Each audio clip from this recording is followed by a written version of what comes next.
आप सभी देख रहे हो अनुराग की वाणी यूट्यूब चैनल। मेरा नाम है अनुराग। आज मैं आप सभी के लिए लेकर आ गया हूँ एक और सच्ची और डरावनी कहानी। तो हेडफोन्स लगाइए और इस कहानी को अपनी आंखों के सामने इमेजिन करके सुनिएगा। मेरा नाम सुनील है। यह हादसा मेरे साथ उस वक्त हुआ था जब मैं किसी काम के लिए अपनी बुआ के पास जा रहा था। दरअसल मैं मुंबई का रहने वाला हूँ। साल 2018 जो कि मेरे लिए एक बहुत ही बुरा साल साबित हुआ। मैं नहीं जानता था कि इस साल के अंदर मेरे साथ एक ऐसा हादसा होने वाला है जिसमें मैं अपनी ज़िंदगी की सबसे खौफनाक सच्चाई को बयां करने वाला था। उस वक्त जब मैं अपनी बुआ के पास कुछ सामान लेने के लिए गया हुआ था, पहले तो मैं आपको बता दूं कि मेरी बुआ का घर हमारे गांव से लगभग 18 किलोमीटर की दूरी पर स्थित है, जो कि ज़्यादा दूर तो नहीं है लेकिन कम भी नहीं है, क्योंकि वह एक ऐसा रास्ता है जहां पर बुरी ताकतों के मंडराने का कोई भी सीमा नहीं है। मगर जब मैं अपनी बुआ के घर गया तो मुझे ऐसा कुछ भी फील नहीं हुआ। लेकिन जब मैं वापस लौटा तो बुराई की ताकत मेरे साथ मेरे घर के अंदर दाखिल हो गई। रात के करीब 8 बजे जब मैं अपनी बुआ के घर से वापस लौटने के लिए तैयार हुआ तो मेरी बुआ ने मुझसे कहा, अरे बेटा कल सुबह चले जाना। मैं बोला, अरे नहीं बुआ जी, वह क्या है ना कि कल मेरा एग्ज़ाम होने वाला है तो मुझे बहुत ही जल्दी पहुंचना है और वैसे भी घर में मुझे पढ़ाई भी करनी है।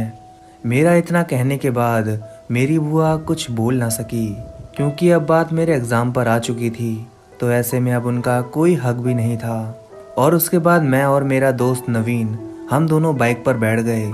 हम दोनों हमारे घर के लिए रवाना होने लगे। लेकिन अभी तो हमारा सामना कसवाली के उस हाईवे से होने वाला था जिसके बारे में हम दोनों अनजान थे। हम दोनों चुपचाप ड्राइव करते हुए आराम से बाइक पर बैठे हुए थे और इस वक्त मैं बाइक को ड्राइव कर रहा था तो वहीं नवीन मेरे पीछे वाली सीट पर बैठा हुआ था। हम दोनों ऐसे ही बातें करते हुए आगे बढ़ ही रहे थे कि नवीन मुझसे बोल पड़ा, यार आज काफ़ी भूख लगी हुई है और तेरी बुआ के घर हम खाना खाकर भी नहीं आए, तो क्यों ना हम एक ढाबे पर रुक जाएं। नवीन की ये बात मुझे भी कहीं ना कहीं ठीक लगी, क्योंकि भूख तो मुझे भी लग रही थी। हम जब थोड़ा आगे गए तो हमने देखा कि हमें वहाँ पर एक ढाबा नज़र आ रहा था। मैंने बाइक उस ढाबे की तरफ मोड़ ली और फिर हम लोग उस ढाबे के पास पहुँचे तो हमने देखा कि वहाँ पर चाय के साथ सिर्फ बिस्किट ही मिल रहे थे। मैंने और नवीन ने थोड़ा नाश्ता किया और फिर से बाइक पर बैठने लगे। तभी उस ढाबे के मालिक ने हमें कहा, अरे भाई साहब, आप उस कसवाली के हाईवे के पास से जा रहे हैं क्या? तो मैंने उसे बताया कि हाँ, हम लोग उसी हाईवे के करीब से जा रहे हैं। तो मानो उस आदमी का चेहरा एकदम से सफ़ेद पड़ गया।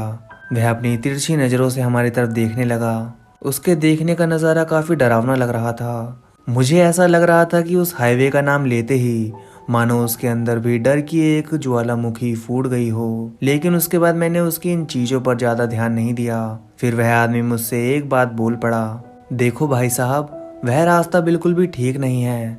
रात में वहाँ पर कुछ आत्माएं भटकती हैं जो हमारे साथ हमारे घर के लिए रवाना हो जाती हैं और फिर हमें मौत के घाट उतार देती हैं।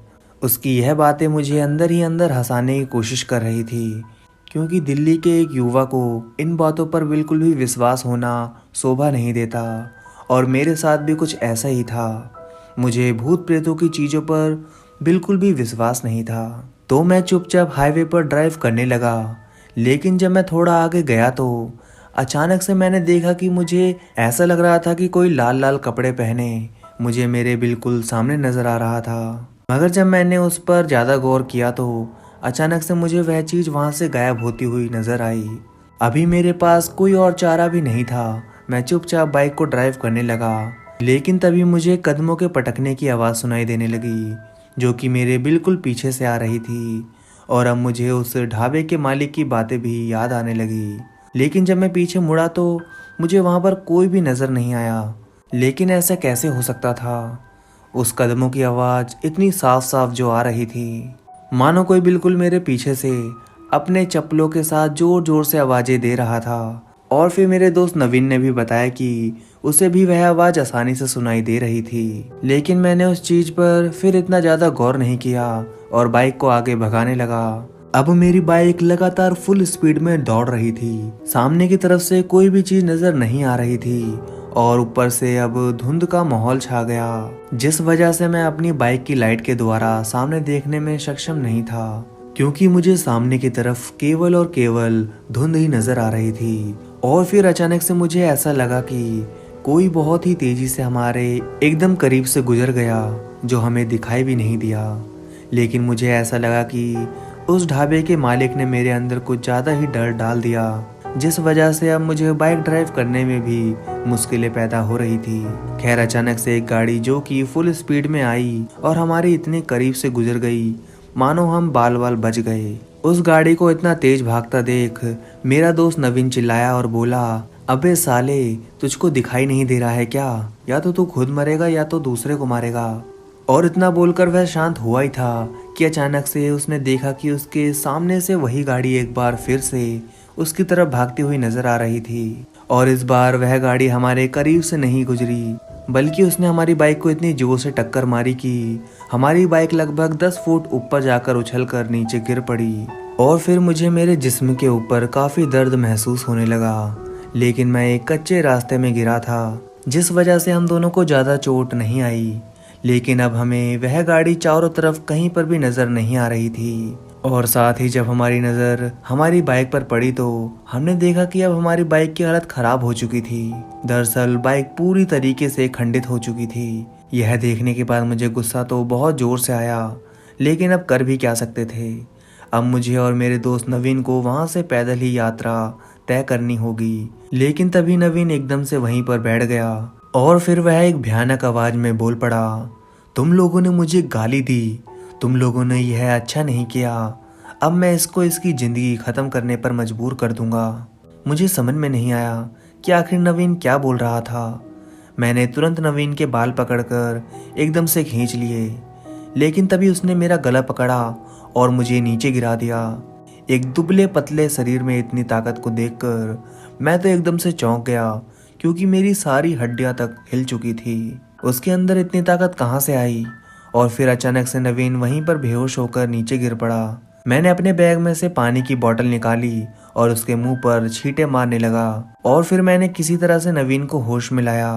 तो नवीन जब होश में आया तो तब वह मुझे बिल्कुल सम्मानने लग रहा था। उसके अंदर मुझे कुछ ऐसा फील नहीं हुआ कि उसने अभी अभी मुझे उठाकर एकदम से नीचे पटका हो। फिर मैंने नवीन को कहा, तुम ठीक हो ना? तो नवीन ने कहा, हाँ मैं ठीक हूँ। और उसके बाद हम लोग वहां से उठकर वापस अपने रास्ते की तरफ रवाना हो गए।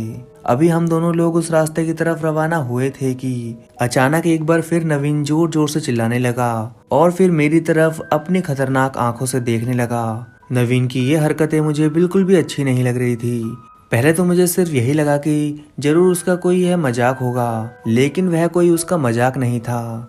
और फिर अचानक मैंने देखा कि नवीन के सर के ऊपर अचानक से एक टीका निकल गया और उसका पूरा का पूरा हुलिया चेंज हो चुका था। अब उसका पूरा शरीर आग की तरह तप रहा था, मानो उसका पूरा शरीर किसी लावे के अंदर से बाहर निकला हो। और फिर अचानक से वह एक बार फिर वहीं पर बैठ गया। अब मैं उससे परेशान हो चुका था। उसकी हरकतें अब मुझे बहुत ही बेकार लगने लगी। लेकिन तभी मुझे वहां पर एक झोपड़ी नजर आने लगी। जैसे ही मेरी नज़र उस झोपड़ी की तरफ गई तो जब मैंने उस झोपड़ी पर एक नज़र ठीक से मारी, तब जाकर मैंने देखा कि वह झोपड़ी किसी साधु बाबा की लग रही थी। मैंने तुरंत वहां पर जाना ठीक समझा, क्योंकि अब मुझे नवीन की हालत बहुत ख़राब लग रही थी और उस ढाबे के मालिक ने जो मुझे बताया था वही अभी नवीन के साथ हो रहा था। मैं तुरंत उस झोपड़ी के अंदर दाखिल हुआ तो मैंने देखा कि वहाँ पर एक साधु बाबा अपनी आंखें बंद करके बैठे हुए थे। लेकिन तभी नवीन एकदम से चिल्लाया, मुझे इसके अंदर नहीं जाना है, मुझे यहाँ से ले चलो। दरअसल मैं उन बाबा को अच्छी तरीके से जानता था। उनका नाम हमारे गांव में काफ़ी ज़्यादा प्रसिद्ध था। जब भी हमारे गांव वालों को ऐसी कोई बीमारी होती जो कि किसी अनजानी ताकत की होती, तो वह लोग उन्हीं बाबा के पास जाते थे और उनसे उनकी राय लेना ही एकदम ठीक समझते थे। और फिर उन बाबा ने मुझे नवीन को अंदर लाने का इशारा किया। लेकिन जब मैंने नवीन को हाथ लगाया तो उसने एक ही झटके में मेरा पूरा शरीर हिला के रख दिया। मगर उसके बाद मैंने नवीन के घर वालों के साथ साथ मेरे घर वालों को भी हमारे साथ हुए पूरे हादसे के बारे में बता दिया।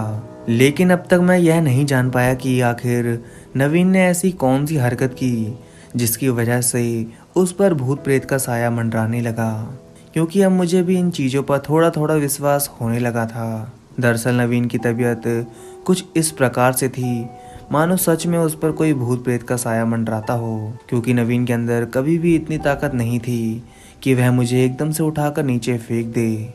लेकिन उसके बाद सही समय पर मेरे घर वालों के साथ साथ नवीन के घर वाले भी उस बाबा के पास पहुंच गए।